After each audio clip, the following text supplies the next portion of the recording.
Senhoras e senhores, bom dia. Sejam muito bem-vindos. O Tribunal Regional do Trabalho da 11ª Região, através da desembargadora Solange Maria Santiago Moraes, no exercício da presidência, tem a honra de recebê-los nesta manhã para o seminário Balanço Social Ambiental, Influência na Questão Trabalhista.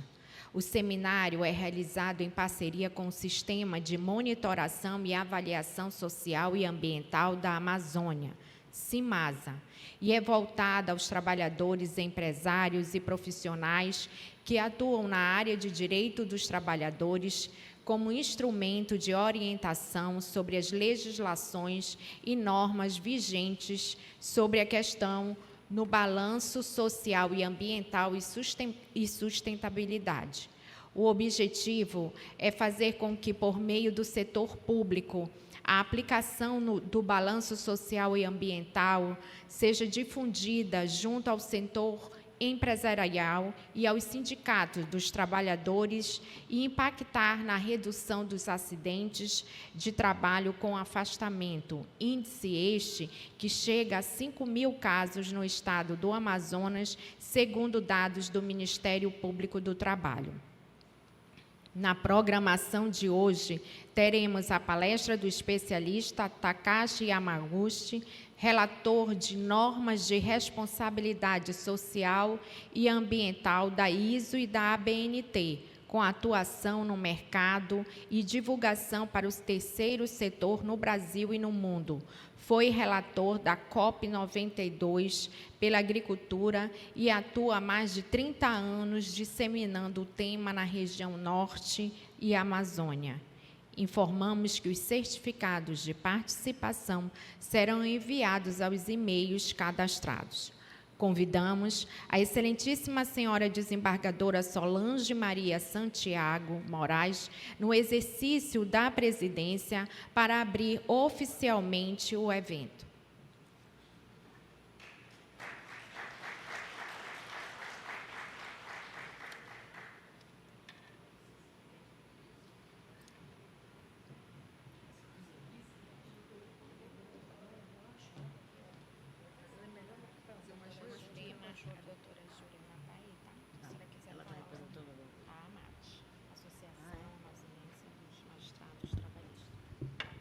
Bom dia a todos.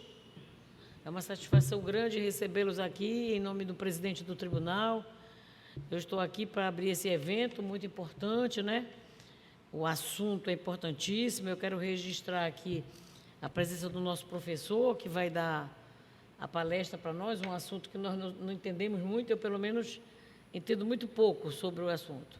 O senhor Rafael, que é um amigo antigo de algum tempo aqui lá em Manaus, a doutora Jurema, que está aqui representando a Associação dos Advogados aqui nossos, da Justiça do Trabalho, todas as pessoas que estão aqui, são todas muito bem-vindas, estão nos prestigiando. Eu lamento um pouco de não estar tão cheio aqui o ambiente, o próprio tribunal não ter mandado todos os seus representantes desta área, porque estariam aqui, seriam obrigados a estar aqui para participar, mas hoje o nosso clima, né, que faz muito um aspecto muito junto aqui com o socioambiental, está nos ajudando um pouco, né? Diminuindo o nosso calor.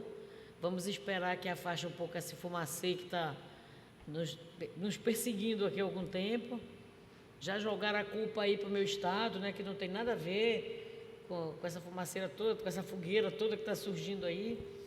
E vamos fazer uma campanha para evitar que isso aconteça. Então, eu tenho uma satisfação muito grande de abrir esse evento, trazer para cá uma pessoa que entende do assunto, que é o professor, que pode nos trazer esclarecimento sobre isso.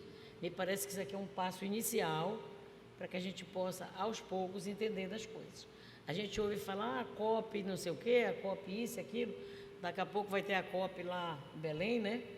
Poderia ter vindo para cá, mas não veio, então está lá. Eu fico satisfeita, mas a gente não sabe bem do que se trata e o que é realmente que vai ser tratado. Nós vivemos aqui nesse ambiente que é aquele antigo, né, nome, pulmão do mundo. Então, nós estamos aqui no nosso ambiente, floresta, a Amazônia, e aqui a raiz da Amazônia, né, a parte principal, mas não entendemos muito disso.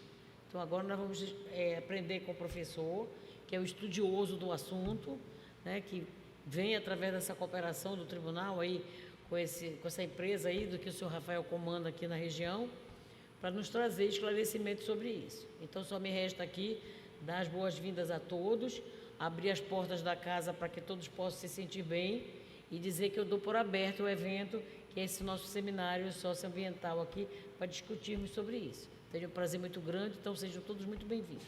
Obrigada.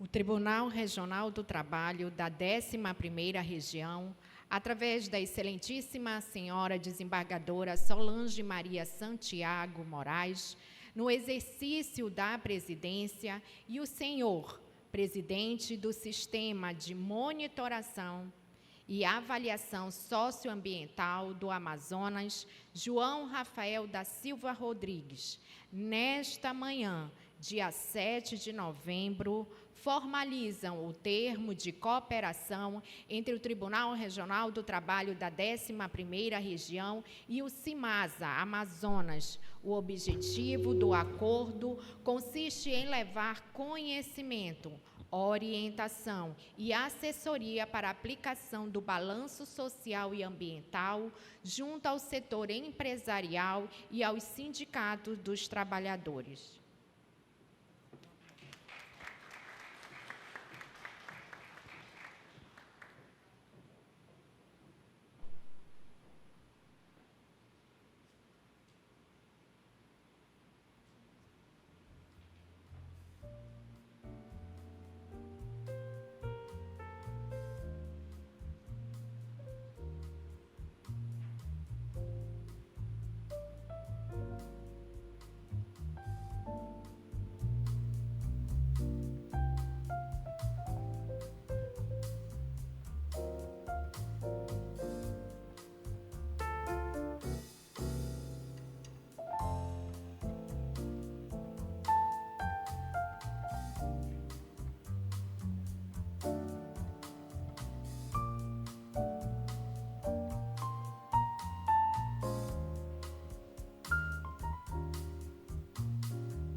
Com a palavra, o senhor presidente do Sistema de Monitoração e Avaliação Socioambiental do Amazonas, João Rafael da Silva Rodrigues.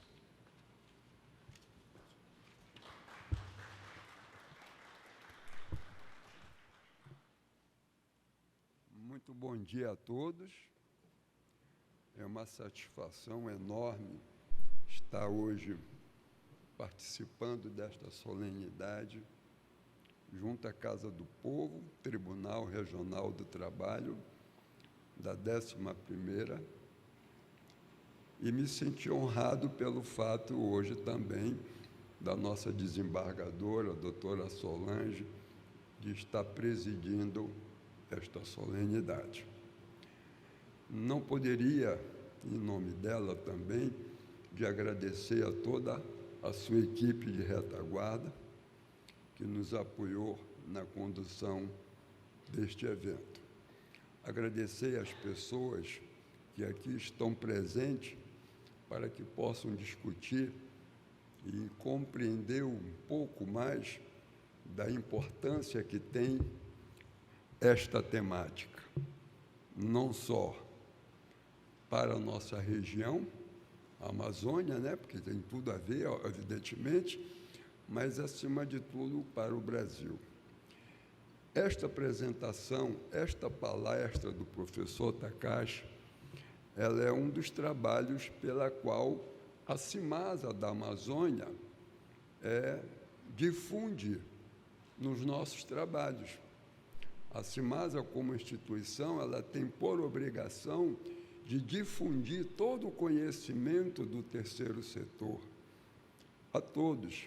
Infelizmente, ainda, por uma questão da falta do conhecimento, quando se fala em terceiro setor, as pessoas geralmente associam o terceiro setor à benemerência, à caridade e à filantropia. E não é. Ela vai muito além disso. O terceiro setor, ele tem uma participação muito ativa na economia de todo e qualquer país. Hoje, o Brasil é tido como um país do terceiro mundo, porque somente 4% do terceiro setor atua na nossa economia. E os países do primeiro mundo são do primeiro mundo porque lá o terceiro setor atua na proporção de 60% a 70%. Então, para vocês terem uma ideia deste evento, da importância do assunto aqui ser abordado e que nos propicia, através do trabalho realizado pelo tribunal, levar isso, a esses benefícios, não tão somente aos trabalhadores, mas também às empresas. Então, eu queria agradecer em nome da Cimasa, dos meus apoiadores, que aqui também se fazem presente, e de todos vocês, e dizer que, a partir deste momento, eu estaria devolvendo ao cerimonial, mas antes, porém, alertando o seguinte: este seminário, ele pode ser interrompido a qualquer momento. Então, qualquer pessoa que não entender o assunto que está sendo colocado, por favor, levante a mão e a gente leva o microfone. Então, na verdade, esse seminário ele passa a ser bastante interativo, o que vai nos propiciar um conhecimento melhor sobre a matéria. A todos vocês, obrigado mais uma vez ao Tribunal Regional de nos dar essa oportunidade. Obrigado e um bom evento a todos.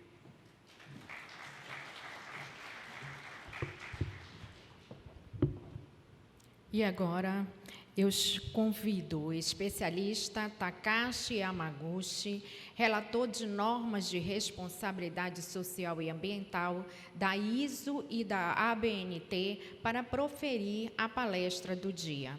É com o senhor.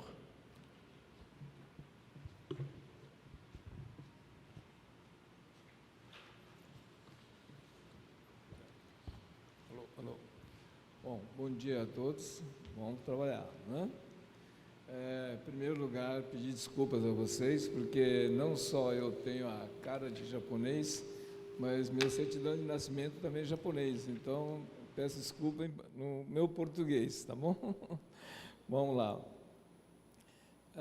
O assunto que nós estamos abordando na questão de balanço socioambiental ou atividade social ou sustentabilidade, existe uma bela de uma confusão. E aí, a falta de informação correta, a falta de leitura de legislações, normas e a própria Constituição brasileira no processo, causa uma série de transtornos no processo. Além disso, o hábito nosso brasileiro de ter uma tendência de religiosidade muito grande no processo, também uma má influência desse processo acaba causando outra confusão. Isso é, achando que assistencialismo e benemerência seja responsabilidade. Nada disso. São coisas completamente diferentes. Na verdade, essa necessidade desse processo não é de hoje que saiu. Muita gente acha que isso é coisa recente, moderna, que antigamente se falava ecologicamente correto, depois ambientalmente correto.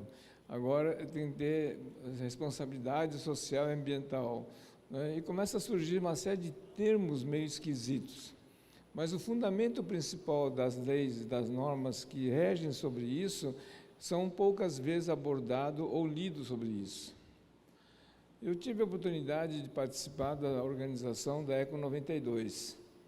Então, o trabalho de 92 foi feito no Rio de Janeiro, a conclusão do trabalho, mas, na verdade, começou em 90, Com isso, a gente teve que percorrer todos os estados brasileiros e foi feito em cada estado e território nacional, né, a conferência ambiental, e em todos eles. Eu participei de todos esses eventos e acabei, inclusive, tomando conhecimento de todo quanto que é bioma de ecossistemas brasileiro. Então, para nós, isso foi um senhor de uma aula que a gente aprendeu o que é a questão ambiental.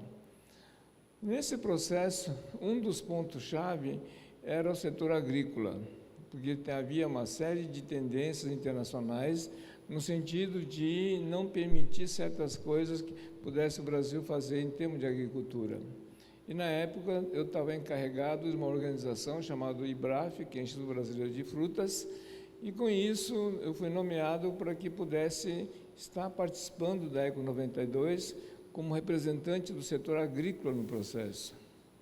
E, com isso, participei de todos os eventos até a relação final do documento que foi entregue na ECO 92 no final. Porque houve duas conferências na mesma época, a conferência dos governos e das ONG no processo. Depois foi juntado os dois documentos como Carta do Rio de Janeiro. Então, com isso, aconteceu esse trabalho em 92 no Rio de Janeiro para fechar esse documento.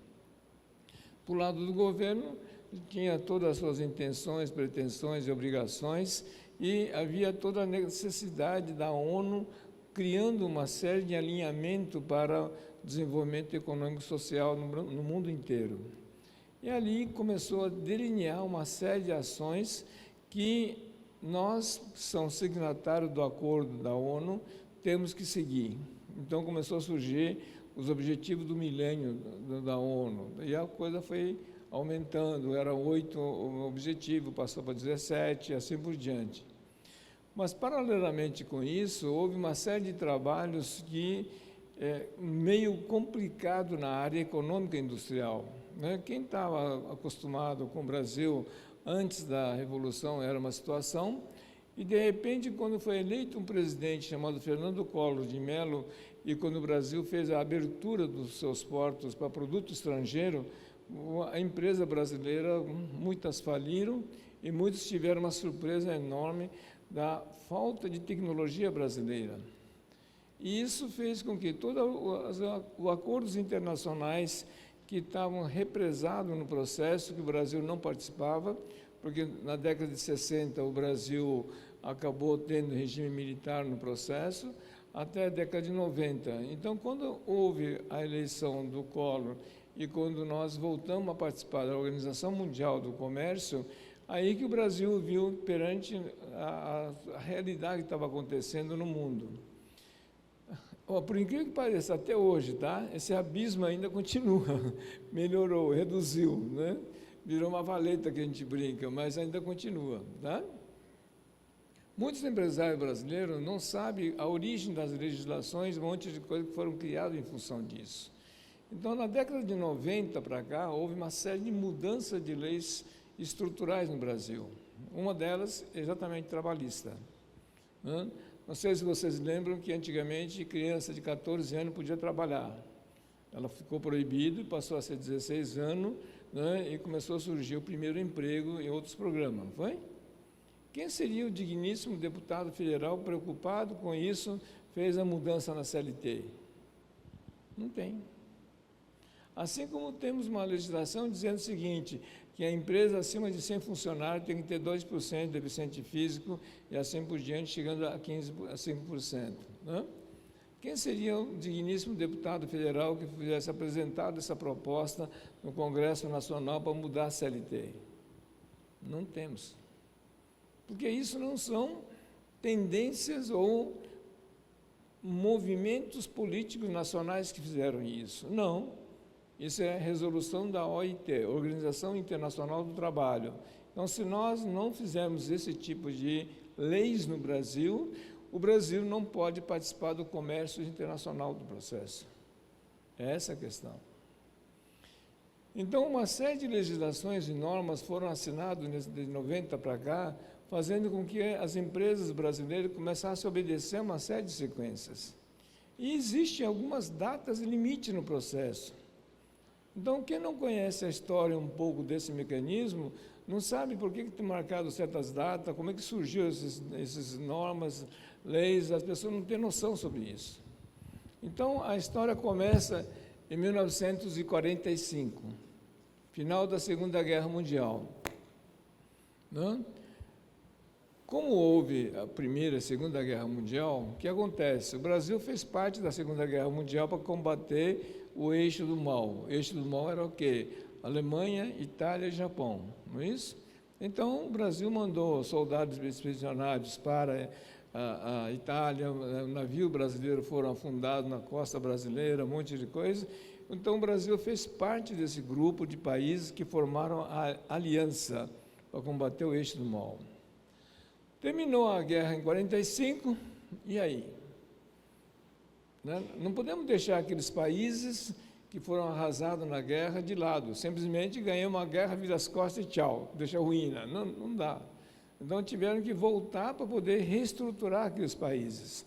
Então foi formada uma série de fundos financeiros no sentido de começar a estruturar esses lugares nesse mecanismo.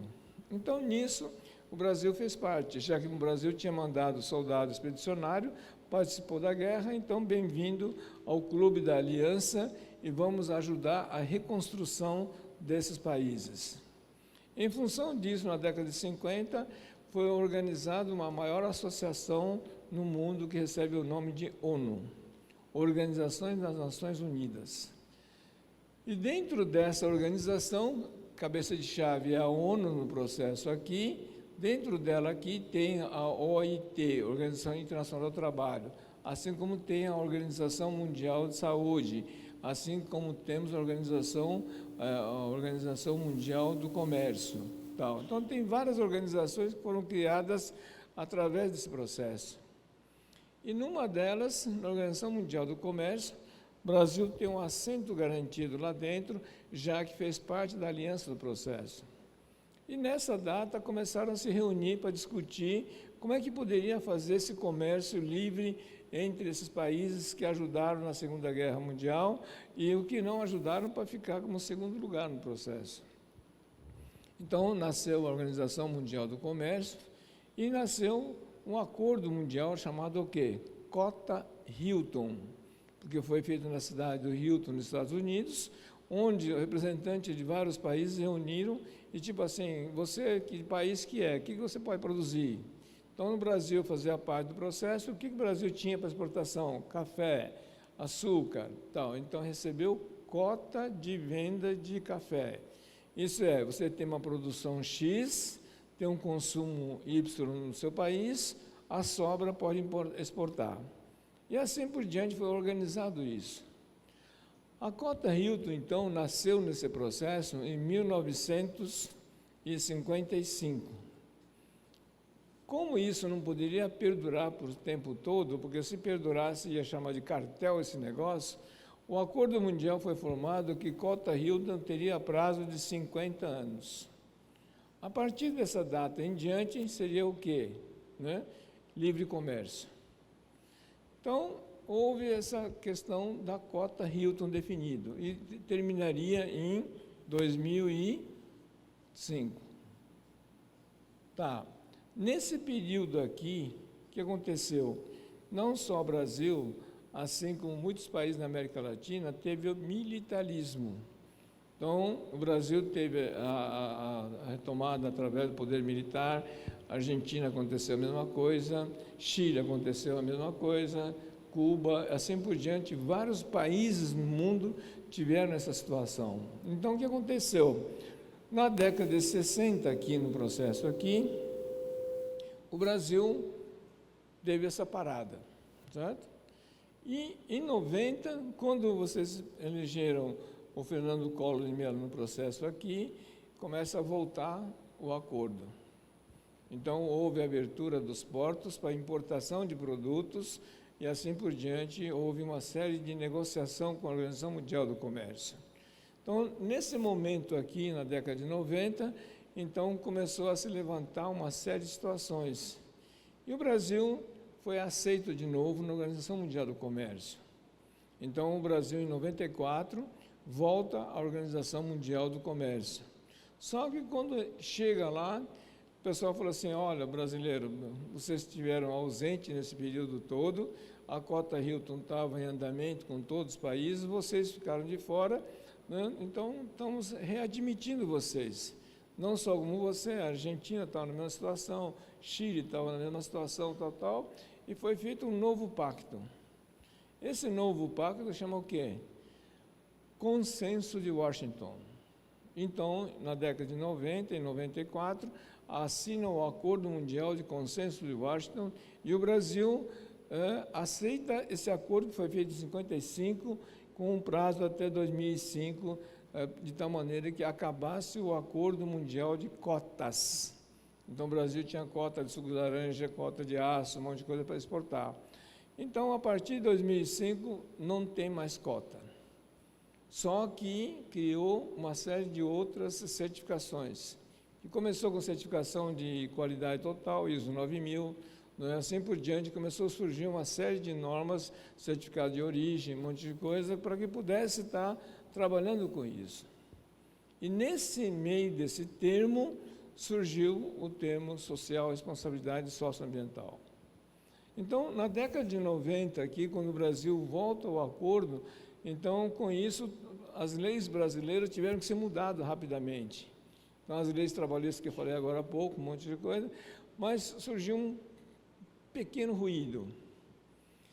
Se o empresário brasileiro já está falando que custo Brasil é caro, um monte de coisa, se exigir dele a obrigação de cumprir todos os acordos internacionais no processo, vai fazer com que a empresa brasileira pode falir e pode ter problemas seríssimos na competitividade, no qual, na tendência de atender essa necessidade, ela fosse colocado isso como custo adicional no produto brasileiro e nós poderemos perder a competitividade.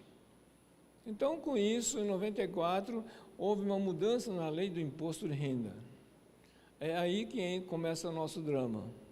Então, a situação histórica, como nós estamos explicando aqui, é exatamente essa situação na década de 90. Então, em 94, já o presidente não era mais Collor, mas sim Itamar Franco, pegou uma lei federal, 9.249, de 95, e ela escreveu no artigo 13, parágrafo 2º, o inciso 1, o 2 e o 3. O que são esses incisos? Essa é a lei do imposto de renda, tá? Todo ano é feito um decreto para regulamentar o formulário do imposto de renda todo ano. E todo ano o decreto repete esse mesmo texto no processo. Esse texto aqui não foi feito para dar um jeitinho, não.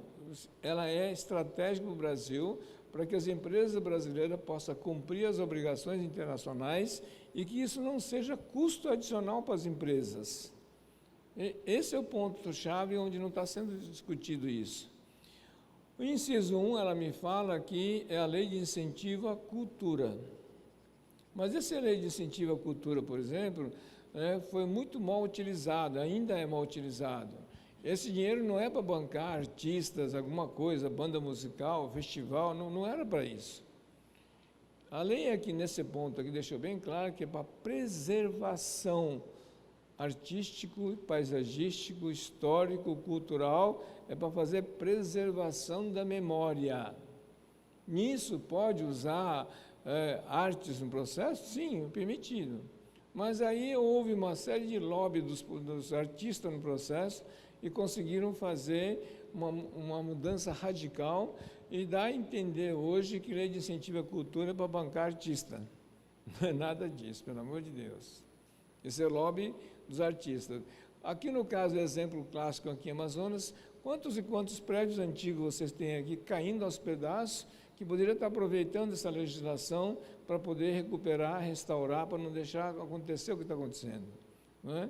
É exatamente para isso, é para poder fazer preservação e conservação de cultura, tanto paisagístico como histórico, artístico, esse processo. Então, tem muitas coisas hoje que poderia estar retomando esse processo. Uma das que nós estamos agora negociando para poder fazer o restauro e recuperar é exatamente a Beneficência Portuguesa. É um hospital antigo, né, histórico, que não tem como a empresa, como hospital, tentar manter isso. Ou paga médico, né, compra medicamento, ou vai conservar o prédio. Como é que vai fazer? Não é isso? É impossível. Não dá para pagar nem a conta do custo de atendimento ambulatorial médico no processo. Como é que eu vou fazer a pintura daquele prédio, um monte de coisa que não pode ser qualquer tinta? Entendeu? Então, é um dos trabalhos que nós estamos negociando com o pessoal. O inciso 2 e o 3, que não está sendo utilizado. O inciso 2, ela me fala o quê? Que 1,5% do lucro operacional das empresas, do lucro bruto das empresas, seja destinado para educação e pesquisa. Educar, treinar, capacitar, atualizar o profissional das empresas, das organizações, pagar bolsa de estudo para eles, para poder fazer com que eles tenham melhor formação no processo. E pesquisa para desenvolver novas tecnologias, novos produtos para vocês. Esse tipo de recurso, o governo está falando, eu abro mão de 1,5% desse valor e a empresa pode destinar diretamente ao trabalhador para fazer isso. Não precisa passar para o governo, não precisa aprovar o projeto. Então, com isso foi destinado para educação e pesquisa. Mas o mais importante é o inciso 3. Mais 2% do lucro operacional antes das deduções da empresa é destinado para beneficiar o trabalhador da empresa doadora, seus dependentes e a comunidade onde atuarem. 2% para beneficiar o trabalhador da empresa doadora. Só que essa movimentação desses recursos aqui, ela só pode ser feita via uma associação que tenha como origem da legislação Organização da Sociedade Civil de Interesse Público, Lei Federal 9790 de 99.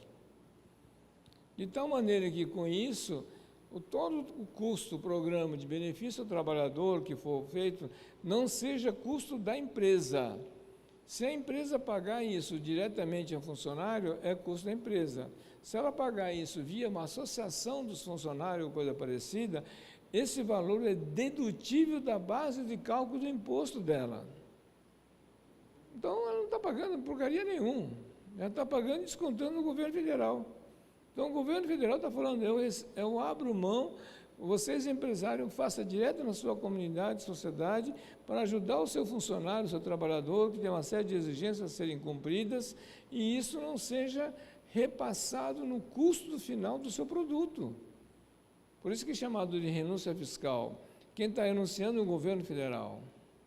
E ninguém leu, ninguém se interessa por isso. Aí vai. Bom, tem uma data, tem uma série de coisas. Então, como nós mostramos antes aqui, que nós falamos que o fim do acordo mundial da cota Hilton, né, foi previsto para 2005, não foi? Então, o que nós estamos falando? 2005 aqui é fim do acordo mundial do cota Hilton. Em função dessa situação, um pouco antes de 2005, na verdade, no ano de 2000, começou um movimento no Brasil e no mundo inteiro. Como é que nós vamos normatizar esse negócio? Que a partir de janeiro de 2006, começa a nova forma de trabalho que a Organização Mundial do Comércio e as obrigações do milênio que foi firmado pela ONU, temos que cumprir essas etapas. Então, com isso, cada nação começou a fazer suas normas, suas leis, e foram se adaptando no processo. Com isso, no Brasil, houve duas iniciativas. Uma das iniciativas é da ABNT, Associação Brasileira de Normas Técnicas, e a outra movimentação é do Conselho Federal de Contabilidade. E com isso começou a trabalhar como é que poderia regulamentar isso.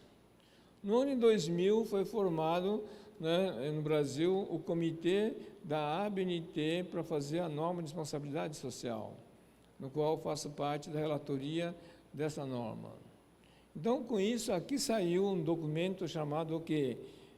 NBR 16.001. Saiu no ano de 2004.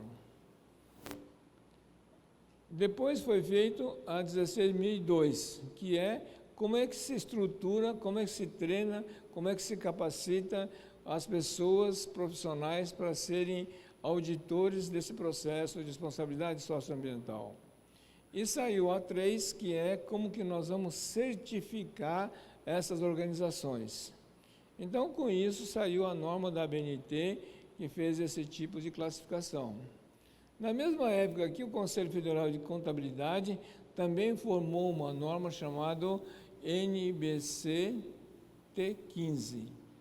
Ela saiu no ano de 2004 também, e se você ver a resolução do Conselho aqui, que é a resolução 1003 de 2004, ela me fala o seguinte: o balanço socioambiental deverá ser realizado em todo o Brasil no processo, qualquer CNPJ, bem entendido, e ela entrou em vigor no dia 1º de janeiro de 2006. Fim do acordo, o primeiro dia útil, então, é 1 de 2006. Então, a norma de contabilidade definiu essa data no processo. Vou tentar. Professor, com base na sua explanação, onde ficam as universidades, as faculdades, no que diz respeito à divulgação desse tema? Não faz parte do grade curricular, simplesmente. Simplesmente forma o contador. As normas que têm que ser obedecidas não é considerado. Basta, é isso que é a questão. Né? Parece que vive num mundo completamente diferente. Isso bom, não só na área contábil, mas tudo, também na área jurídica, econômica? Sim, tudo. Administração, contabilidade, economia, né? Não se fala sobre isso. Né? Não tem esse tipo de informação. Né? E aí o pessoal fica saindo da faculdade sem saber o que é isso. Né? E aqueles que trabalham com comércio exterior, que deveria também estar atento a esse processo, também não está nem aí. Isso é coisa de burocrata. É mais ou menos isso. Então, com isso, a data de janeiro de 2006 não foi inventado porque algum contador ou o presidente do Conselho de Contabilidade resolveu adotar a data, um número cabalístico do processo. Não, é acordo mundial, porra, acorda, mais ou menos isso. Deu bem? E com isso começou a surgir normas e leis um atrás do outro sobre esse processo. Enquanto que a parte política não estava muito interessada nisso, a parte técnica do processo começou a trabalhar sobre isso. E isso chegou a um cúmulo do processo que precisava fazer uma linguagem única. Isso é o seguinte: como é que seria tratar, por exemplo, num país muçulmano, pegar um Egito da vida e falar que tem que ter igualdade salarial entre homem e mulher? Bom, os caras... Né? Muitos países muçulmanos, mulher nem existe, não é isso? Nem faz parte do processo. Como é que seria eu chegar no Marrocos da vida e falar o seguinte: olha, você vai ter que fazer neutralização de carbono, tem que plantar árvore, né? Aonde? No deserto do Saara? Como é que vai fazer isso? Entendeu, né? Então, como havia uma série de dificuldades no processo, chegou-se à conclusão que quando cada país fez o seu no processo, tem muitos países que não iam conseguir fazer. Então, com isso, surgiu um movimento a nível mundial de como fazer com que haja uma norma de orientação para todos os países. Aí foi recorrido a um organismo chamado ISO. ISO está em Genebra, que é uma organização que regulamenta normas em todo o mundo inteiro no processo. No ano de 2002, essa ideia foi levada à ISO aqui, no ano de 2002, e depois de 8 anos de trabalho, correndo o mundo, sendo organizado conferências internacionais em todos os continentes do mundo no processo, Em mais 8 anos de trabalho aqui, em 2010, ficou pronto o documento chamado ISO 26000. É a norma internacional sobre responsabilidade social. Então, sai esse documento.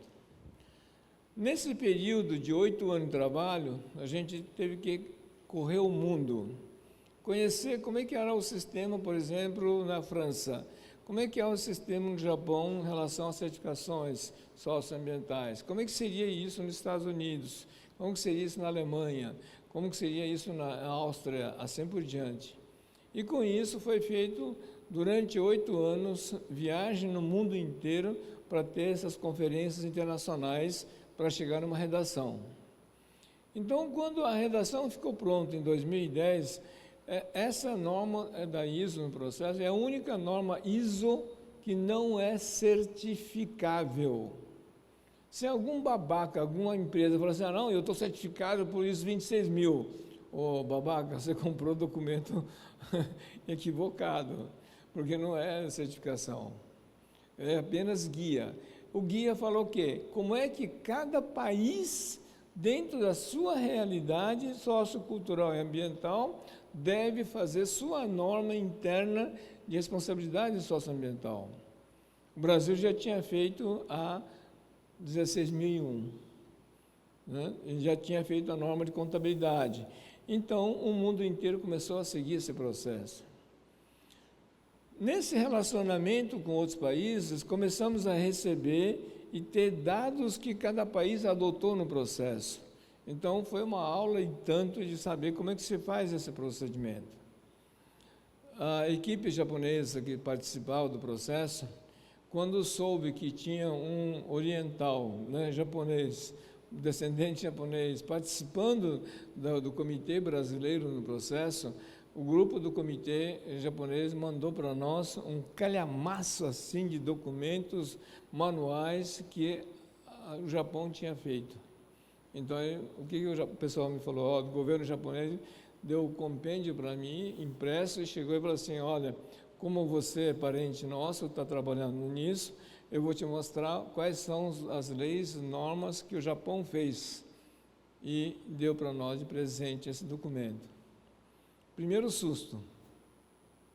Na primeira folha do trabalho, na primeira lei que o Japão fez sobre isso, estava datado de 1964. Isso, o Brasil entrando em regime militar, sendo caçados os direitos, e eles tinham regulamentado a legislação federal japonesa sobre o que é responsabilidade social. Você vê o abismo que é o negócio. Não é? Quando nós apresentamos ao comitê da ISO que o Brasil tinha feito essa norma de contabilidade aqui, o Brasil tem essa norma de contabilidade feita no processo. Não é? Aí nós recebemos um né? Puxa, estamos abafando agora, né? Aí chegamos, não era isso. O não era isso. O era o seguinte, vocês fazem tanto cambalacho que vocês foram obrigados a fazer uma norma de contabilidade para mostrar isso? Né? Era a indignação do pessoal. Né? O que nós estávamos achando que era orgulho no processo, os caras falaram, não, vocês tiveram que fazer isso? Vocês fazem tanto cambalacho assim? Foi essa a situação. Então, é a situação vergonhosa que é. E o nível de discussão com eles em questão de responsabilidade socioambiental era tão avançado no processo que para nós podermos poder entender o que é que os caras do primeiro mundo estavam falando sobre isso, foi a maior dificuldade. Bom, primeiro pelo um tema, né? Para o tema lá fora, para outros países, no caso, não é norma de balanço social e ambiental, ou norma de responsabilidade socioambiental. Não, simplesmente social. A norma social acabou. O ambiental é a cara que tem que fazer. Entendeu?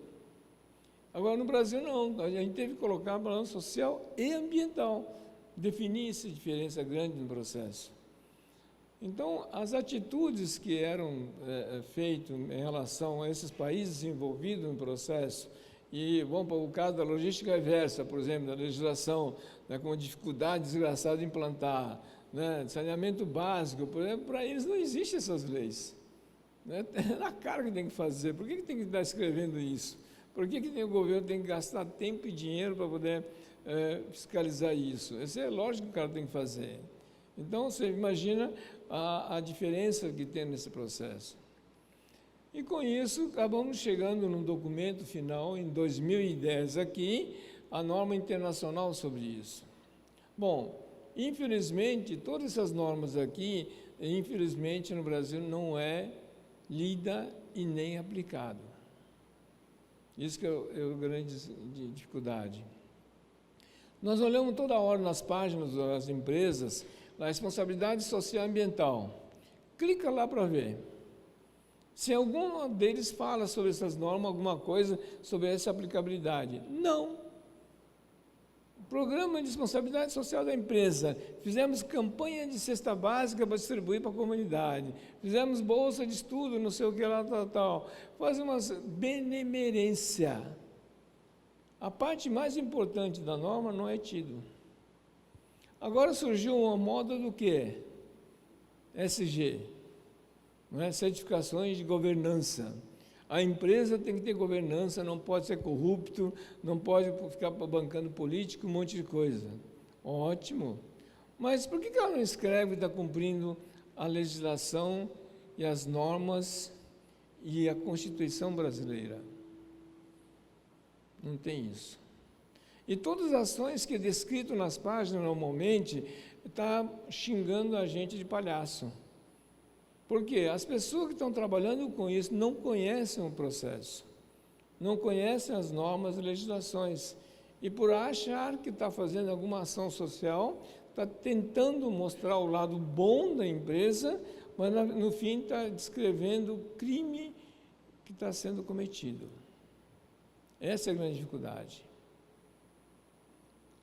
A questão começa por uma questão simples, tá? Isso a gente cita de exemplo, só para ter uma ideia, para vocês terem uma referência. Vamos supor que eu tenho uma empresa aqui e eu quero fazer ação social. E a gente brinca, né? Como a gente está de cabelos brancos, vamos ajudar o idoso? Deixa a criança, adolescente um pouco de lado, vamos ajudar o idoso? Então, se essa empresa quer doar o dinheiro, alguma ação para uma associação de idosos aqui no processo aqui, vamos supor que não quero nem usar como renúncia fiscal, eu tenho dinheiro, está sobrando, eu quero investir, a associação que está bonitinho, bonzinho, tem feito o trabalho correto, tal, e eu quero doar. A pergunta que eu faço é a seguinte: podemos fazer essa doação? Pode ou não pode? Não? A princípio pode, não é isso? Eu tenho dinheiro, eu não quero saber se está ilegal, é legal, está tudo legalizado, eu quero doar dinheiro. Não, não pode. Por incrível que pareça, não pode. Se eu estou fazendo isso, eu estou anarquizando o sistema democrático brasileiro. É crime constitucional. Sabiam disso? Por quê? Porque se você olhar na Constituição Federal, o artigo 244, que é a questão das ações sociais, você fala o quê?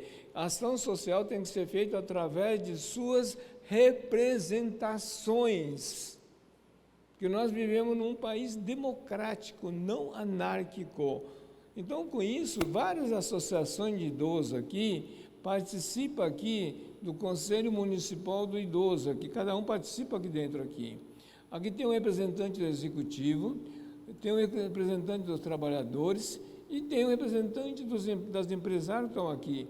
A Associação Comercial, o Sindicato Patronal estão participando. É nomeado através de um decreto municipal.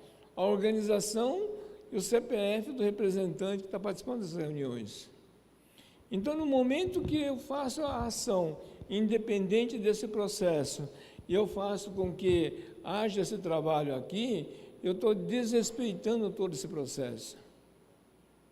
Então, esse cara que está representando o empresário, que eu pago para ele aqui, outras empresas também participam aqui e paga o sindicato patronal, a associação dos empresários, e ele está lá na reunião do Conselho do Idoso aqui, o que ele está fazendo isso aqui dentro? Nada. Então, você está desconsiderando que existe esse processo aqui e você quis fazer o trabalho direto só para você ficar bonzinho. E se você coloca isso no balanço na sua empresa que está fazendo doação, prova o crime que está sendo feito no processo. Então, como deveria ser o processo de uma forma correta? Ninguém está falando para dar dinheiro para o conselho, ninguém está falando isso, tá? Mas eu devia estar falando com esse representante e o Zé Mané que está aqui deveria estar explicando aqui no conselho aqui, ó, olha, tem um grupo de empresário meu que quer aplicar no setor de idosos. Por favor, conselho, me defina quais são as organizações que estão precisando do quê? É dinheiro? É material? É mão de obra? O que estão precisando? E aí, em função dessa demanda levantada aqui dentro, o que acontece? Ele pode receber autorização e, com isso, eu posso destinar o dinheiro para cá, a outra empresa pode destinar para cá, a outra empresa pode destinar para cá com isso aqui, e, com isso, eu melhoro o índice de IDH do meu município aqui, ó. Essa é a posição correta do processo. E não fazer o que eu quero dar, quero doar alguma coisa porque eu quero da minha boa vontade. Tem a Constituição que define esse processo. Então, esse é um dos pontos-chave de maior erro que existe. O pessoal acha que, como tem condições financeiras, alguma coisa, quer ajudar uma organização e faz da maneira como pensa no processo. E quando estamos falando de empresa, é pior esse processo. Bem entendido. Por estar fazendo de qualquer jeito aqui, essa doação que poderia ser renúncia fiscal dele, dedutível do imposto dele no processo, também não é tido isso. Por quê? Esses gestores dessas organizações não sabem que existe a lei da renúncia fiscal. A Receita Federal, para melhorar, para simplificar, para não ter burocracia nenhuma, para ninguém encher o saco, que tem que apresentar projeto, alguma coisa para ser aprovado, um monte de coisa, a Receita vê assim, não use a instrução normativa 87/96. Se você olhar no Google da vida, se fizer essa descrição lá, vai aparecer a norma sobre a instrução sobre isso, e no canto esquerdo dele tem um ícone azul. Quando você clica no ícone azul, aparece o formulário com brasão do governo brasileiro e da Receita Federal, para que a associação possa preencher os dados e dar para o empresário e acabou, para ele poder abater do imposto. Por que não fazem isso? Não tem conhecimento. E aí vai. Quando nós começamos a falar isso aqui no processo, criou maior polêmica aqui dentro no estado do Amazonas, porque todas as empresas aqui, para que possam utilizar o regime do benefício da Zona Franca daqui, teria que ser empresas de regime de lucro real. Então, tem a maior concentração de empresas de regime de lucro real e tem uma verba enorme sobre isso das empresas não utilizadas aqui. E quando nós começamos a falar isso, esse movimento, houve um movimento contra a minha pessoa, dizendo o seguinte, não escuta o japonês, você vai preso. Chegou a esse ponto. Então, com isso, tivemos que organizar, dentro da Federação das Indústrias do Amazonas aqui, um seminário para explicar para o pessoal da área empresarial o que era isso. Então, com isso, encheu o auditório e cada empresário trouxe seus contadores, pessoal, para poder explicar. Então, eu expliquei o que é a lei de incentivo fiscal, que é sobre imposto de renda, e a outra é renúncia fiscal, que é o lucro operacional das empresas. Mas, como não bastasse essa explicação no processo, eu havia combinado com o delegado da Receita Federal do Estado de Amazonas para que ele pudesse fazer o depoimento dele nesse processo. E aí, nesse evento, eu pedi com que o delegado desse um apoio para mim. Bom, ele subiu no palco e falou o seguinte, vocês me conhecem, sou delegado da Receita, sou contrário do japonês, meu negócio é cobrar imposto. Mas eu, como não posso ficar falando muito no processo, mas eu tenho acesso a todos os impostos de renda das empresas que estão instaladas, estão sentados hoje aqui, eu vou fazer o seguinte, eu vou escolher alguma das empresas, vou apagar o nome para não ficar chato, ele só declarou a parte da declaração de renda, do cálculo da renda de cada uma dessas empresas. Então, desde uma empresa de pequeno porte, médio, grande, multinacional, foi mostrando. Está vendo aqui a lei 9.249, que o japonês falou aqui, ó, segue direto, deixaram em branco. Pegou o outro também, deixaram em branco. Aí foi mostrando, um por um. As empresas não utilizaram isso. Aí chegou numa empresa e falou, agora vamos fazer uma brincadeira. A declaração do imposto de renda feito, e o que aconteceria se clicasse o cursor do computador no lugar, só clicar, não é para lançar, não é para escrever porcaria nenhuma. Ele faz assim, clique, enter. Todo o cálculo do imposto mudou da empresa. Chegou no final, 34,4% de imposto de renda a menos que ele iria pagar. Olha só. O evento aconteceu em 2010. Ele fez o seguinte, agora vamos ver uma coisa, como o ano de 2009 já está fechado, então eu vou ver o que aconteceu na Zona Franca de Manaus, só Zona Franca, tá? As empresas instaladas na Zona Franca de Manaus, em 2009, pagaram uma bagatela de 2 bilhões e 800 milhões de imposto de renda a mais. Aparece o número. Aí ele fala o seguinte, eu, em nome do governo, tenho que agradecer a colaboração de todos vocês, eu tenho que agradecer a vocês, meu muito obrigado, não posso ficar falando muito, então, boa noite, e fechei o laptop. Eu tive que fazer isso. Né? E o pessoal simplesmente não fez nada. Recentemente, há 1 ano e meio atrás, mais ou menos, na visita outra vez que nós fizemos FIAN, estava eu, o seu Rafael e tal, quando nós chegamos na diretoria, na presidência da FIAN, antes de a gente chegar na presidência, uma pessoa nos reconheceu e ele falou assim, japonês, quanto tempo, puxa vida, nós nunca esquecemos aquele evento que você fez aqui, não sei o que, tal, né, elogiando pelo evento que nós fizemos em 2010. Aí eu falei o seguinte, assim, e você, como, né, um dos diretores da FIAN, você fez o quê? Porra nenhuma, né? Falei para ele, né? O Rafael ficou com a cara assim, sem graça, mas eu tive que dar literalmente uma comida de rabo neles. Aí eu falei o seguinte, agora sabe uma coisa que aconteceu? Em 2009, nós mostramos um número de 2 bilhões e 800 milhões. Sabe quanto foi no ano de 2020 o valor que vocês pagaram a mais nesse lugar? Não sabia. 4 bilhões e 200 milhões de imposto de renda a mais pago pelas empresas, que deveria ficar aqui no município, principalmente para os trabalhadores no processo. Por que não fez isso? Deu, né? Estão dizendo que o custo do Brasil é caro. Não tem nada a ver com o custo do Brasil. É ignorância do pessoal que é caro no processo. Mas isso tem outro lado, uma outra vertente complicada. O que é? Foi a questão que nos motivou a vir aqui. Rescisão trabalhista. A homologação de rescisão trabalhista sem respeitar a Constituição Federal. Esse é o ponto-chave. Mas como? Como? Artigo 7 da Constituição Federal. Direito do trabalhador urbano rural.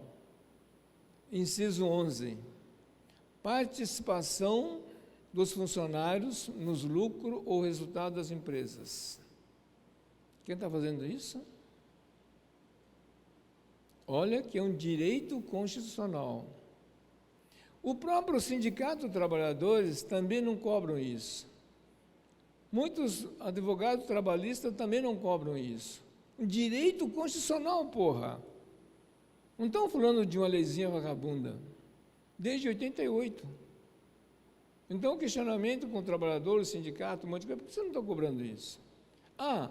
Isso pode ser um custo da empresa? Não. Como é que é feito isso? Foi feita uma regulamentação de uma lei ordinária em 2000, a lei que regulamenta sobre distribuição de resultados. Só que fizeram uma caca desgraçada. Uma lei ordinária não pode regulamentar a Constituição. só lei complementar.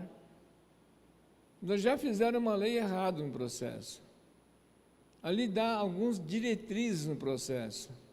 Mas a forma legal de fazer isso é através do balanço socioambiental, que é a NBC T15. Na T15, que é a norma de contabilidade, que deveria estar todo o CNPJ fazendo no Brasil, bem entendido, tá? A norma de contabilidade, ela fala o seguinte, ela é voluntária, não é obrigatório. Por que não é obrigatório? Porque o país não é autoritário. Então, se o empresário não quer ser responsável, o problema é dele, né? Mas a norma é bem clara sobre isso aí. Tá. Só que aqui tem um detalhe. Primeiro capítulo desse trabalho aqui é distribuição de riqueza. E ela falou o quê? A distribuição não é do lucro líquido da empresa. Alguns empresários, quando nós comentamos isso, eles falam para mim o seguinte, quer dizer que daqui para frente, quando a empresa levar prejuízo, o funcionário também vai pagar? Ele fala isso, babaca, não é nada disso.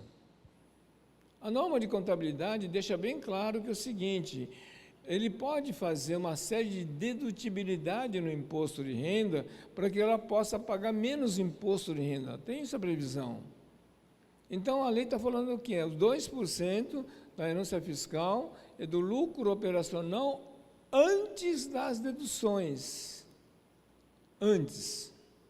Mesmo que a empresa teve prejuízo no processo, contábil no processo, né, sempre vai ter a possibilidade do lucro operacional. E ela deixa bem claro o seguinte, o pagamento desse processo não é só para o trabalhador diretamente contratado por ele, para o CLT. Não, pelos autônomos e para aqueles que prestarem serviço a ela, terceiros. Quem está cumprindo isso? Ninguém. É daí que nós recorremos à casa. Daí que nós propomos assinar o termo de cooperação. Que assim como nós estamos fazendo hoje esse evento gratuitamente, não estamos cobrando nada, bem entendido, nós somos uma associação que presta esse tipo de serviço, assim como nós somos relator da norma, tanto da parte da norma da BNT como da ISO. Então, nós também temos a obrigação de levar o conhecimento do pessoal. Assim como não adianta com isso simplesmente criar uma aresta de embate contra o Ministério do Trabalho ou coisa parecida. Nós queremos o quê? Fazer com que isso seja feito em benefício dos trabalhadores. Antes desse evento aqui, já 3 meses antes, nós organizamos um encontro com o Sindicato de Trabalhadores. Chamamos o Sindicato de Trabalhadores aqui do Estado do Amazonas aqui, mostrando essa necessidade do processo, e nós pedimos a ele engajamento nesse processo, com que pudesse, com isso, ajudar os sindicatos também. E com isso, como não houve resposta do pessoal, só a única sindicato que nós procurou e quis fazer o processo, então nós começamos a tocar e originou esse evento, essa atividade aqui dentro, no sentido de tentar ajudá-los no processo. Com isso posso ajudar o sindicato, posso ajudar a empresa contratante no processo e posso também fazer com que todo o trabalho seja reconhecido também no Ministério do Trabalho. A mesma proposta que nós estamos fazendo aqui nessa ação aqui, nós já fizemos isso no Paraná também. E em vários estados nós estamos propondo esse tipo de acordo. De tal maneira que, com isso, possa levar o conhecimento tanto do sindicato, dos trabalhadores, assim como o setor empresarial, que está pagando imposto a mais de bobeira. Quando a lei está falando que aquele 2% do lucro operacional é para beneficiar o trabalhador da empresa doadora, olha o texto, pelo amor de Deus, será que vocês não entendem isso? Olha só, 2% do lucro operacional, antes das deduções, bem claro, é destinado para beneficiar o trabalhador da empresa doadora. Não precisa ser mais claro? Né? Chega a falar um palavrão, né? Puta que pariu, né? Não tem outro jeito, entendeu? Pô, não tem como fazer assim. O que mais você quer que escreva? Deu, né? Ah, bem entendido. Como é que é o negócio? A empresa está aqui. Programa de benefício do trabalhador é imenso. Pode falar. Professor, alô? Pode falar. Nessa sua abordagem, quando o senhor fala desse 2% que estariam beneficiando esse trabalhador, me leva a pensar o seguinte: ora, a Zona Franca já existe desde 67. Eu já me considero um amazonense, mas eu não vejo que ela tenha trazido para nós um legado, talvez pela falta do conhecimento de aproveitar esses recursos em benefício do trabalhador. Não, tem muito mais coisa. Esse seria o entendimento, mais ou menos? Para a Zona Franca de Manaus tem muito mais coisa ainda. Tá? A maneira da concepção que foi feita para a Zona Franca de Manaus, a concepção na década de 60, é o modelo do distrito industrial. Esse modelo, o mundo inteiro, na década de 60, já não usava mais. E o Brasil continuou usando o modelo equivocado. O tempo passou, mudou o processo, tanto é que o acordo da Organização Mundial do Comércio em relação à Zona Franca já venceu várias vezes, foram feitas várias emendas no processo, e o pessoal lá fora é bem claro, para com isso. Né? Então, tem muito mais coisa por trás. Pode falar. Professor, levando em conta que tudo isso envolve contabilidade e envolve Constituição, o que a OAB e o Conselho Federal de Contabilidade têm participado nesse processo? Então, o mundo do trabalho que nós fizemos, junto principalmente com o caso da OAB, foi a criação da Comissão de Direito do Terceiro Setor dentro da OAB, né, no sentido de treinar e capacitar os advogados para ter esse entendimento desse processo. Foi montado, foi constituído, graças ao nosso pedido. Eu fiz parte do grupo inicial do processo, só que os novos que sucederam ao OAB no processo simplesmente ignoraram. Então, nós estamos cobrando, tanto que o atual presidente que estava no lugar, ele saiu, tá, e está entrando nova equipe para retomar. Né? Infelizmente, isso. O Conselho de Contabilidade, por outro lado, foi o contrário. Por causa da minha chamada de saco, literalmente, no FIEAN, no processo, ele me taxou como inimigo número 1. Então, agora parece que está quebrando essa aresta no processo. Deu, né? A gente está ensinando, treinando, capacitando gratuitamente, ainda se ofendeu da maneira como nós fomos tratados. Deu, né? Então, sinto muito. Né? Mas estamos abertos, temos feito isso em várias organizações. Então, o que hoje a empresa tem de custo? Eu tenho que fazer exame médico admissional e demissional, não é isso? É uma despesa que tem que ter. Eu tenho que comprar uniforme, e eu tenho que fazer a manutenção dele aqui no processo. Eu tenho que ver a questão da saúde do trabalhador. Eu tenho que ver alimentação, né? Alimento. Eu tenho que ver transporte para ele, não é isso? Eu tenho que ver EPIs, não é isso? Tenho que ver a questão do seguro. E tem uma série de despesas aqui que foram firmadas ao longo do tempo no dissídio coletivo entre o sindicato de trabalhadores e patronal, não é isso? Então, tem essa obrigação toda aqui, ó. Só que quando a empresa faz esse pagamento aqui, maneira direta aqui no processo aqui, para essa empresa é só despesa operacional e entra no bendito custo chamado Custo Brasil. O que a lei federal está me falando? Que esse pagamento aqui, em vez de ser feito diretamente da empresa aqui, se tivesse aqui uma associação de assistência social no processo, ela poderia repassar esse dinheiro para cá e essa associação pagar essas despesas todas aqui. Então, com isso, eu teria aqui uma nota fiscal do pagamento desse valor do programa de benefício, que entraria como despesa operacional convencional, e a lei me fala que essa associação pode dar a instrução normativa 87/96, que vai utilizar isso como renúncia fiscal na dedutibilidade na hora de apresentar o imposto de renda da empresa. Isso é, com todo esse processo aqui, esse custo operacional desse mecanismo todo aqui, deixa de ser custo da empresa e estou tirando do imposto de renda do governo federal, porra. Estou pagando menos imposto com isso. Então, quando as empresas não sabem utilizar esse processo aqui, ela está pagando 34% de imposto de renda a mais. A mais.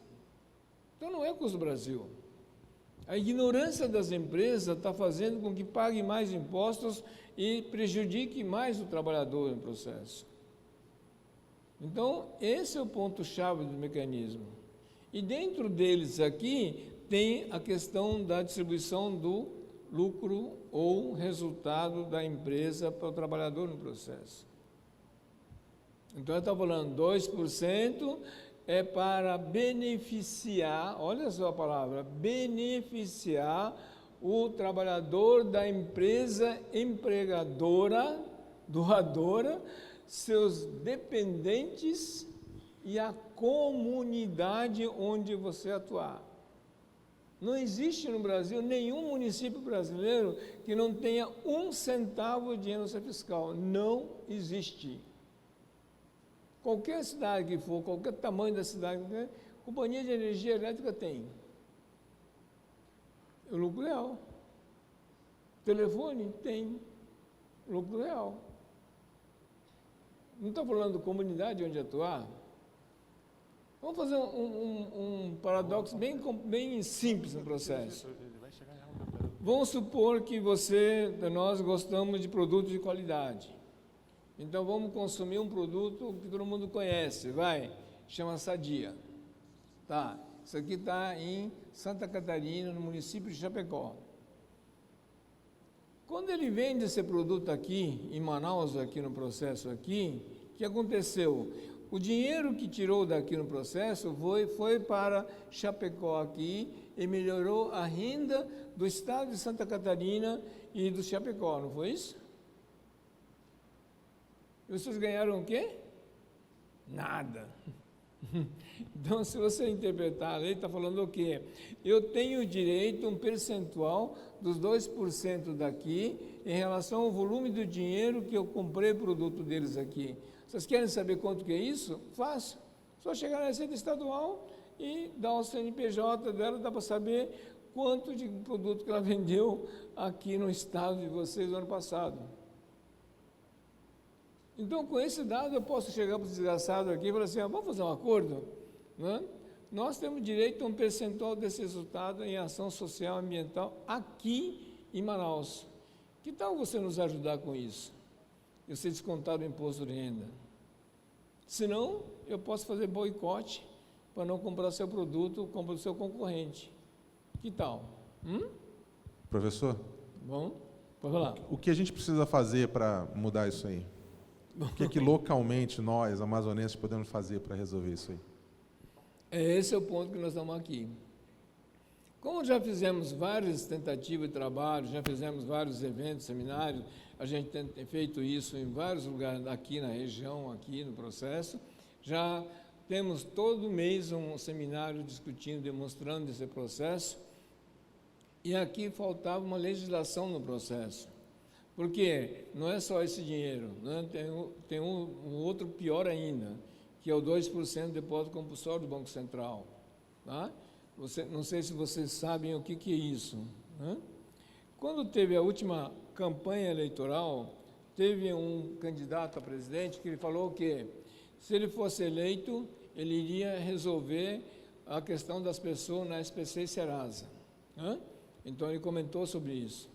E muita gente achou que era coisa de político, besteira de político. Não é isso? Não.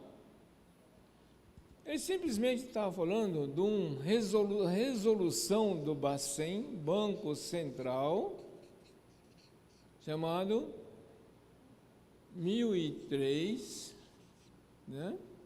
3.109 de 2003. 2003, há 20 anos. Falando o quê? todos os bancos é obrigado, olha a lei, a destinar 2% do depósito à vista do banco instalado no seu município para financiar pessoas que não têm conta bancária, que estejam com problema SPC, Serasa, para gerar emprego e renda. E se não fizer isso, esse dinheiro é obrigado a depositar no depósito compulsório do Banco Central. E ela só pode ser destinada por uma associação de crédito. Resolução do Banco Central. Não é nem lei mais. Quem inventou esse negócio ganhou Prêmio Nobel da Paz. É um economista de Bangladesh, Mohamed Yunus. E isso virou acordo mundial em 2002 na Carta do Equador, e o Brasil é signatário desse acordo da ONU no processo, então teve que fazer essa resolução para 2003, há 20 anos.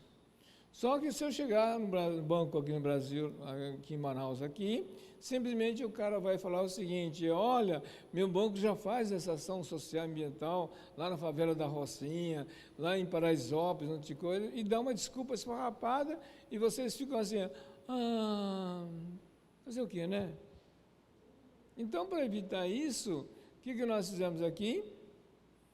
Fizemos a proposta da Lei Municipal de Responsabilidade Socioambiental, que tem que ser feito aqui. O dinheiro daqui tem que ser aplicado aqui. Tem um outro problema sério aqui.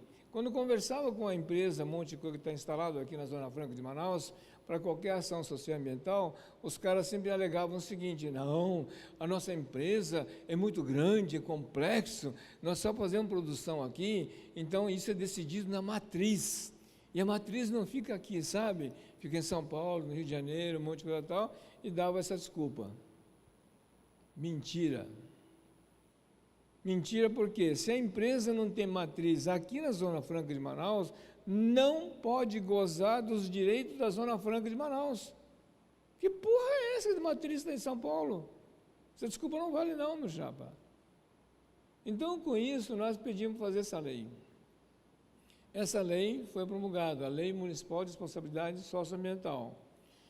Essa lei, em 2011, foi feito o processo. Quando foi aprovada a legislação, nós demos um azar muito grande, porque foi no final do ano, no final de novembro para dezembro, e como houve a eleição municipal e mudou o prefeito em janeiro no processo, simplesmente o novo prefeito, quando entrou em janeiro de 2012, ele simplesmente quis vetar o negócio. Na época, era o prefeito era Amazonino Mendes. Então, quando ele vetou o processo, eu pedi uma audiência em seguida, sentei com ele e brinquei com ele, né? Falei: você está ficando gaga, né? Você sabe o que ele vetou? Ele não sabia.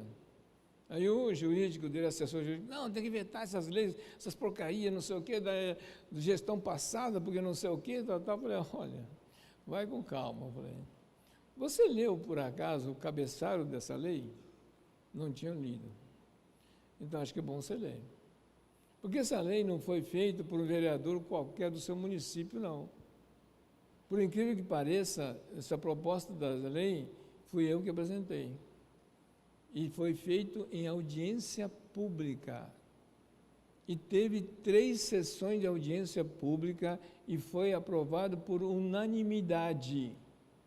Você sabe o que acontece com um político que não respeita essa lei? Você pode perder o cargo. Qual que você quer? Bom, na mesma hora, ele ligou para o presidente da Câmara Municipal, viu a voz comigo, e falou assim: o japonês está me chantageando aqui, o que eu faço, negócio, tal. Aí o presidente da Câmara falou: tira o veto. E tirou o veto, entrou em vigor. Então, a lei está pronta no processo. Isso nós fizemos em 2011. Olha o que aconteceu em seguida. Decreto Federal 7746 de 2012. Ela regulamentou um documento que todo órgão público usa, que é a 8666 de 93. O artigo 3º dele, que menciona que tem que ser respeitado a questão socioambiental no processo, que eu estava falando sobre isso, mas não tinha detalhamento sobre isso. O que aconteceu? Surgiu o decreto aqui regulamentando exatamente isso. Então, as empresas que vão participar de licitações têm que apresentar o atestado de sustentabilidade. Isso é, se eu estou fazendo uma ação, uma concorrência com outra pessoa tem um preço mais baixo, que teria já o direito de ganho à licitação no processo, o decreto me fala o seguinte: se eu tenho um atestado de sustentabilidade, meu preço pode estar até 20% acima do meu concorrente e eu posso ganhar isso. Independente de ganhar ou não no processo, se ela regulamentou esse artigo aqui, por que as licitações até hoje não é respeitado sobre isso nesse processo? Pode me explicar? Agora, se eu não, para poder fazer esse negócio aqui, o atestado aqui, se eu não tiver obedecido a NBC T15, o balanço socioambiental, não tem como dar o atestado de sustentabilidade. O balanço socioambiental. Matou, né? Não é isso? Então, o que nós estamos fazendo, mostrando exatamente isso. Tem leis, já tem leis no processo. Então, nós estamos mobilizando agora exatamente o Sindicato de Trabalhadores, o Ministério do Trabalho. O próximo passo é o Tribunal de Contas. Já tivemos com a reunião com o Tribunal de Contas, né, que estão fazendo o processo e não está respeitando isso por quê? Levaram um susto. Deu, né? Então, agora o nosso próximo passo é o Tribunal de Contas no processo. Então, com isso, devagar a gente está fechando o cerco para que possa utilizar esse mecanismo, e aí a função desse acordo de termo de cooperação é exatamente isso. Quais são os sindicatos, empresas que desejam aplicar o processo, nós podemos ajudar as empresas, o sindicato, orientar para que possa fazer essa ação conforme a legislação e as normas vigentes no processo. Então, esse é o trabalho que nós estamos fazendo, passo a passo, para que possa orientar. Tudo bem? Dúvidas, perguntas?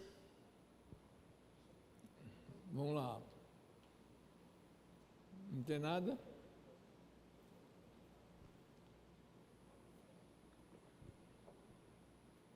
Pergunta aqui.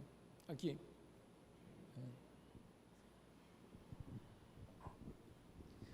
Professor, o senhor falou desses balanços que aí são no Estado aqui, que as obrigações das empresas. Como é que elas se instalam aqui sabendo que são sabedoras desse processo? E como é que elas são certificadas? Como se instala as SG? Substitui esse... Então, elas estão irregulares. É um modismo americano que só para dizer que a empresa não é corrupta. E aí o CAIS, que nós temos o CAIS aqui, que é o Conselho Administrativo da Suframa, sabedor desse processo, Não que sabe. tem... Não, aí é para acabar.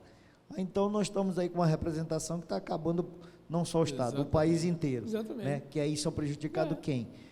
Eu vejo aqui que as instituições têm força, dependendo de um coletivo, fazendo uma junção aí com advogado, um jurídico que conheça a lei, um contador que conheça as NBT, a NBT, e aí se aplica.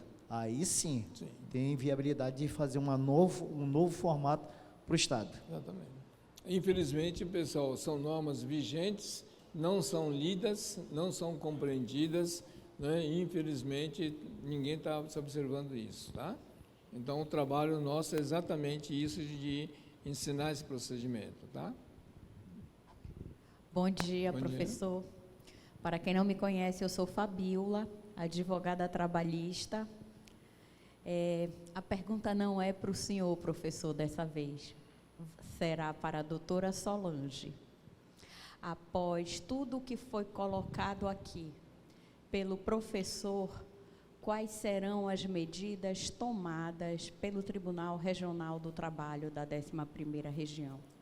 Porque são vossas excelências que têm que dar o direcionamento a nós, do que podemos fazer, o que faremos pelo nosso Estado e inclusive empresas, empregadores, somos pessoas e precisamos viver com qualidade, decência, melhorias.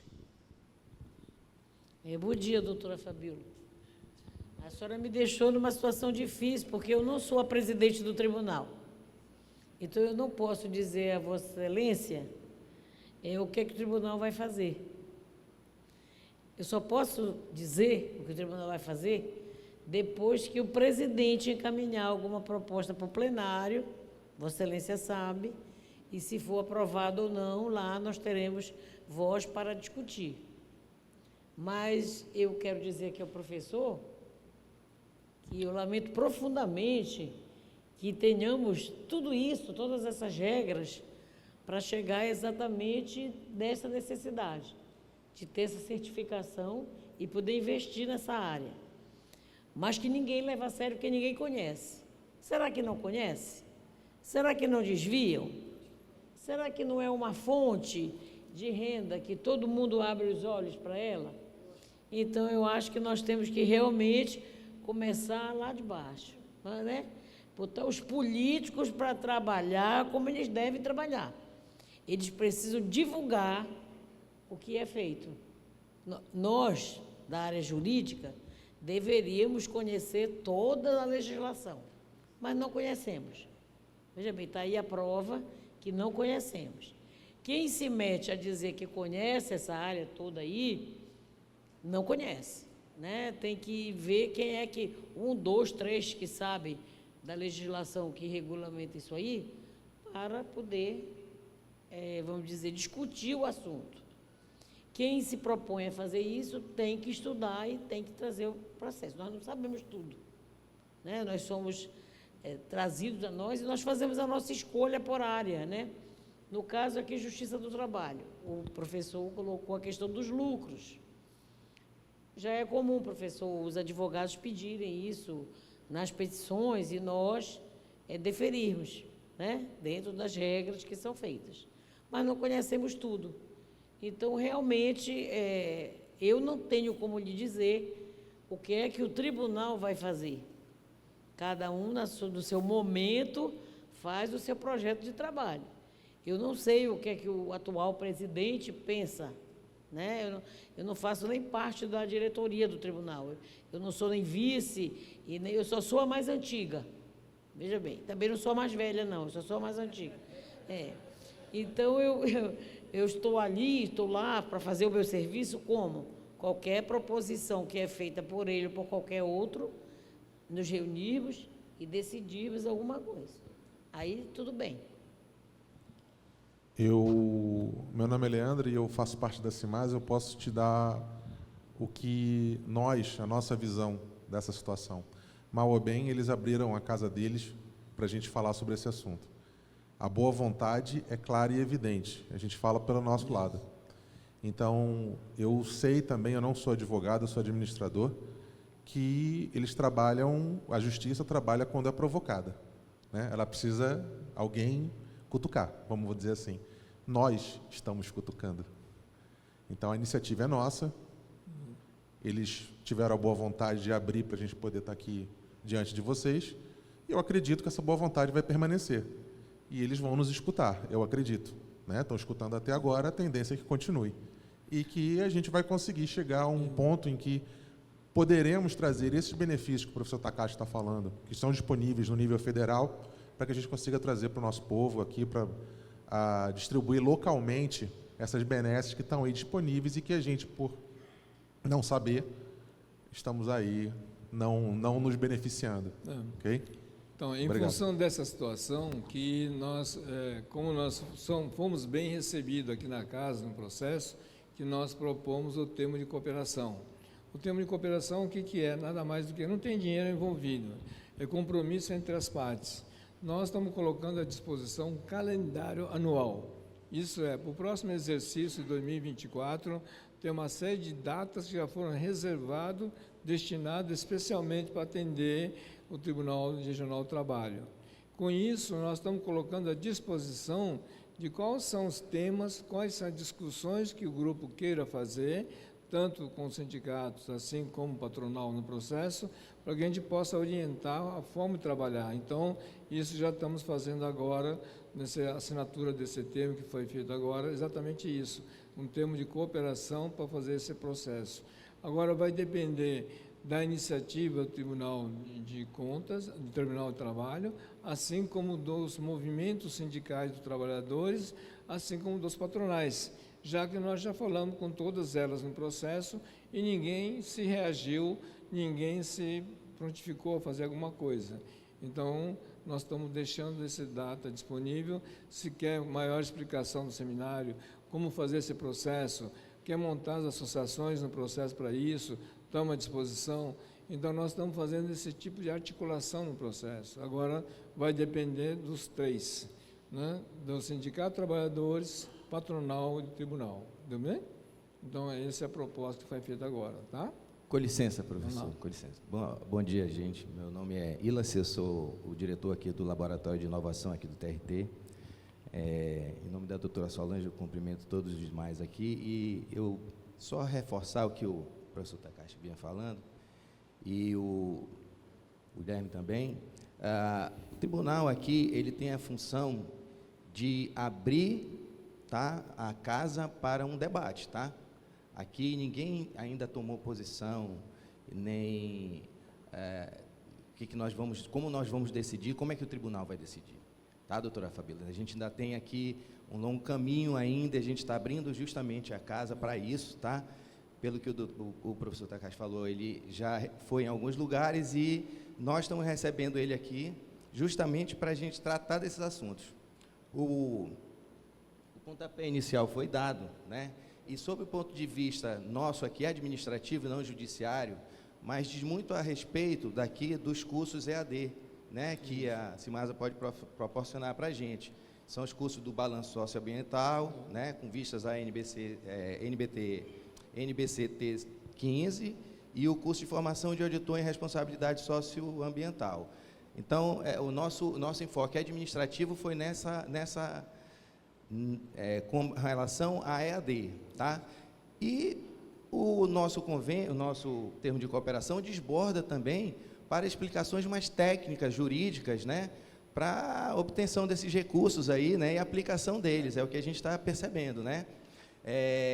O judiciário, ele vai se manifestar, mas quando demandado, né? A gente vai receber um processo com esse pedido e aí sim a gente vai ver o que o judiciário vai julgar, né? Como ele vai se posicionar. Então, nós temos os dois aspectos, o judiciário e o administrativo. O administrativo é de encampar o EAD, e o judiciário é de ter o conhecimento, né, que é um conhecimento muito, muito parco, pelo que eu estou vendo, desse sistema de obtenção de recursos e de aplicação. Outro ponto que eu quero dizer para vocês, reforçando o que o professor Takashi falou, é que nós temos um cronograma e ele vai permanecer pelo ano que vem todo, tá?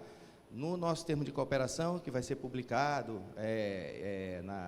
vai ficar disponível no nosso site, vocês vão ter acesso ao cronograma das datas, né? E nas datas vocês vão participar, né? Todos estão convidados para isso, a gente pode, daqui a algum tempo, engrossar essa massa de pessoas aqui para ter conhecimento da causa. E, por fim, eu gostaria também de agradecer já a participação de vocês, né? O tribunal, ele ainda vai escolher os temas que são necessários para a gente, tá? Junto ao professor Takashi e a equipe. E aí, desses temas serão publicados no site e estará aberta à comunidade toda para que vocês compareçam e aqui a gente faça um amplo debate sobre a aplicabilidade disso, ok? Muito obrigado, gente. Só para uma informação, quem fez a inscrição nesse seminário aqui, através do QR Code que vocês receberam no processo, e vocês preenchendo a documentação sobre isso, vocês vão receber no e-mail de vocês o arquivo memorial sobre esse seminário de hoje aqui, tá?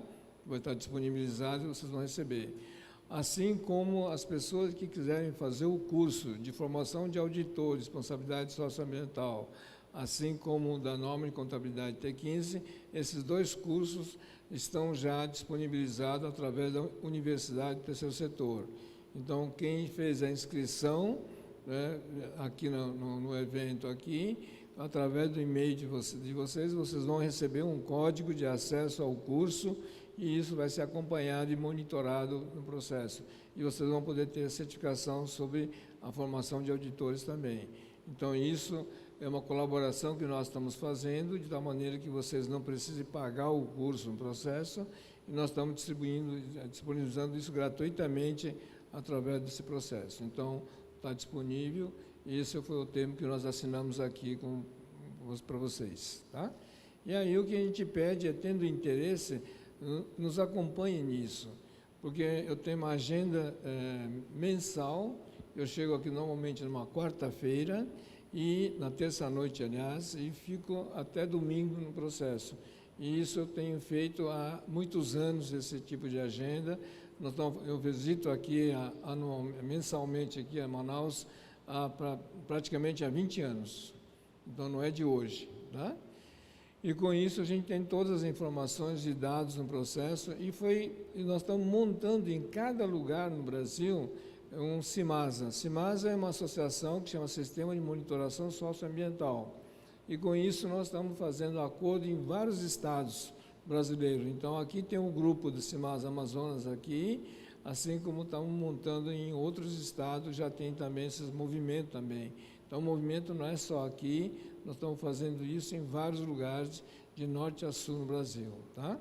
Então com isso, vocês podem ter pouco conhecimento, mas se vocês entrarem na página do Instagram, né, chamado de Uniter7,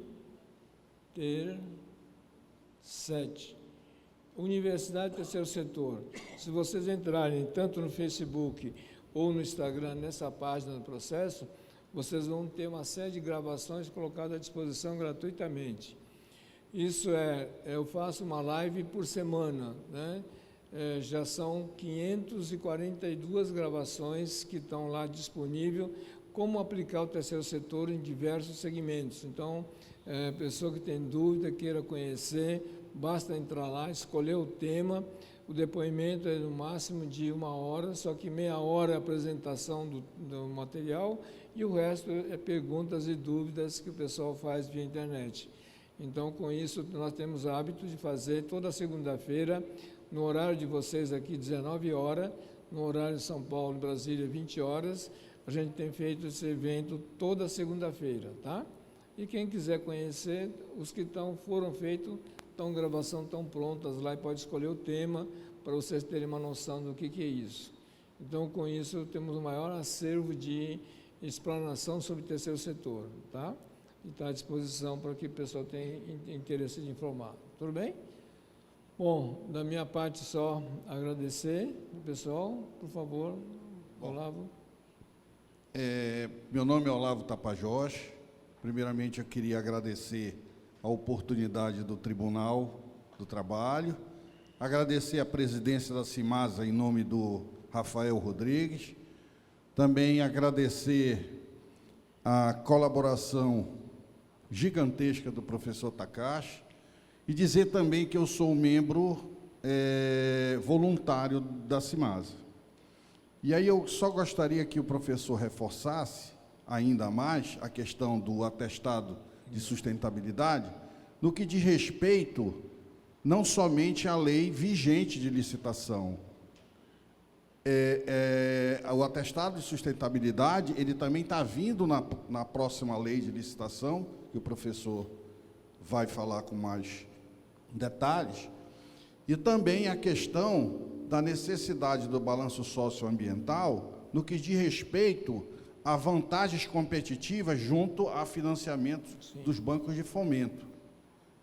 E, lembrando que o professor já falou, para os empresários, da necessidade de ter o balanço socioambiental e também o atestado de sustentabilidade, no que diz respeito aos processos licitatórios, que o professor falou brilhantemente, que pode-se ter uma majoração de até 25%.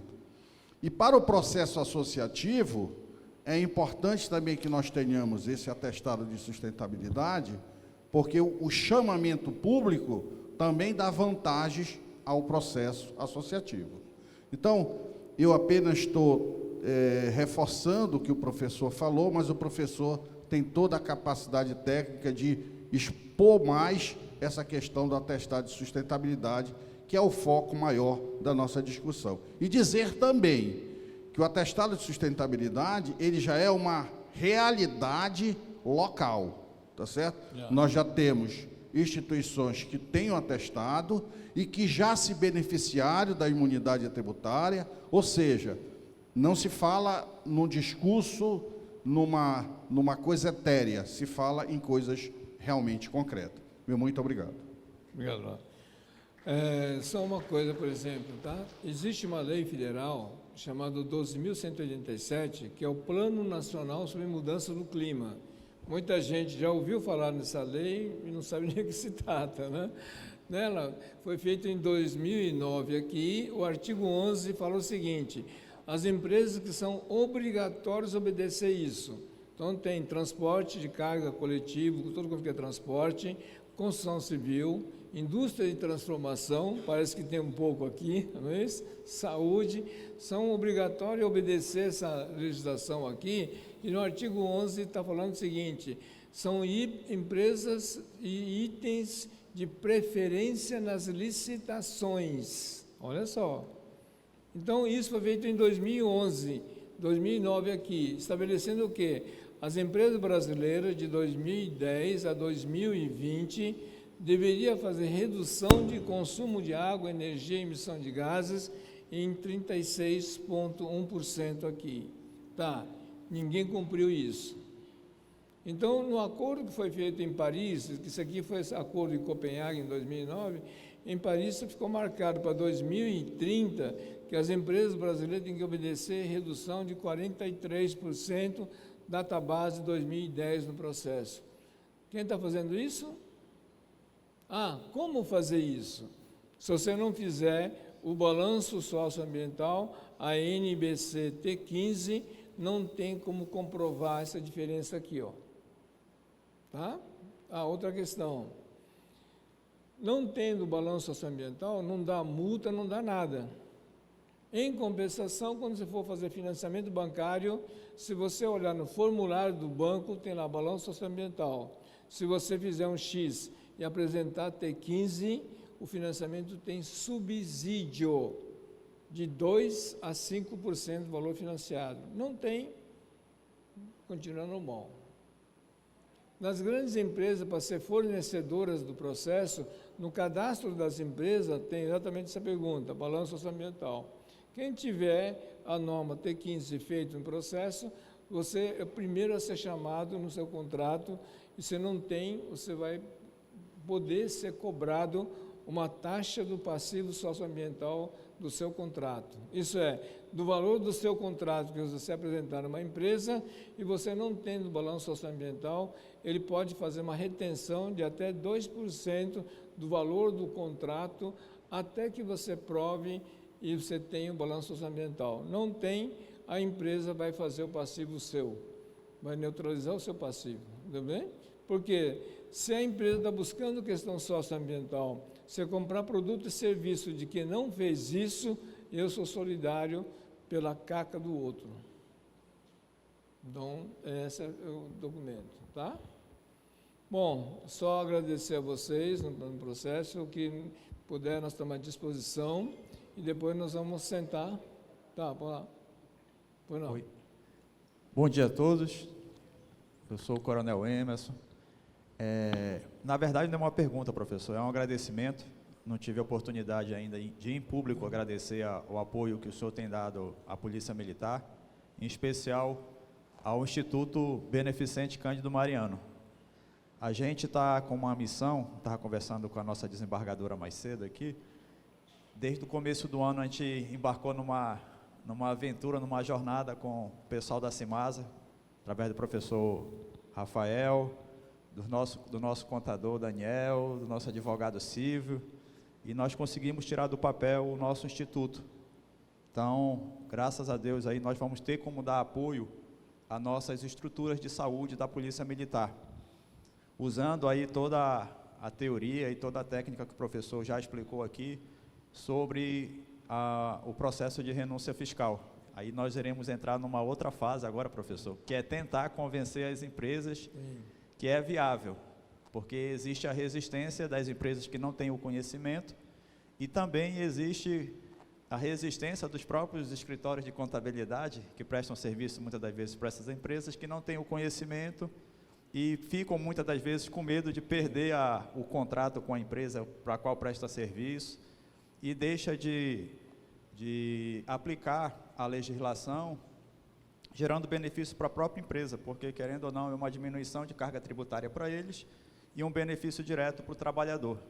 Então, professor, a gente agradece o apoio que foi dado aí pela Cimasa e pelo seu conhecimento junto à Polícia Militar. Muito obrigado. Eu que agradeço. Obrigado a você. Bom, vamos encerrar?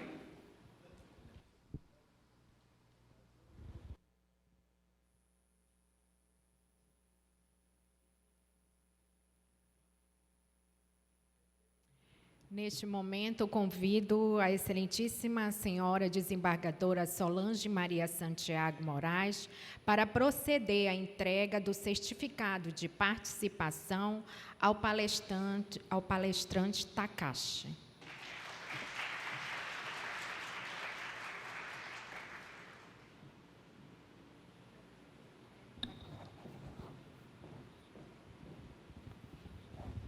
Olha, eu quero aqui, em nome do tribunal, agradecer a presença de todos, dizer ao professor que o senhor me esclareceu muita coisa que realmente eu não entendo nada disso, viu, professor? Eu tenho outra formação, a minha atividade hoje é outra, completamente diferente, mas é algo que é novo, né? Novo, apesar das datas ali, eu estava falando, a lei ali de 2009, né? Agora que se fala aí mudança climática, mais isso e mais aquilo. Então, realmente, é algo que chama atenção, assim. Então, eu quero agradecer a todos que estão aqui, agradecer ao seu Rafael, que nos deu essa oportunidade, e eu chamo o seu Rafael porque nós já nos conhecemos há bastante tempo, e principalmente aqui o professor, que veio aqui com essa disposição toda, mostrando todo esse conhecimento para nós. Né? Dizer que o tribunal está à disposição de todos, para sempre abrir as portas e sempre receber esse tipo de orientação aqui. Agradecer também ao nosso setor, né, que é voltado para essa área e que tem aí já o apelo da doutora Fabíola, né? Já podemos dar um pontapé inicial para ver o que é que podemos fazer, o que não vamos fazer, quais são as propostas do tribunal, da administração do tribunal, para que possam ser apreciadas no tribunal. Porque o tribunal não faz nada se não passar pelo tribunal pleno. Então, nós temos que... A administração faz a propositura e o tribunal pleno aprova ou não aprova para que ele possa executar. Geralmente é assim. Então, professor, leve o nosso abraço, receba esse singelo certificado da sua participação aqui, entendeu? E muito obrigada pela sua orientação dada aqui, tá bom? Obrigado.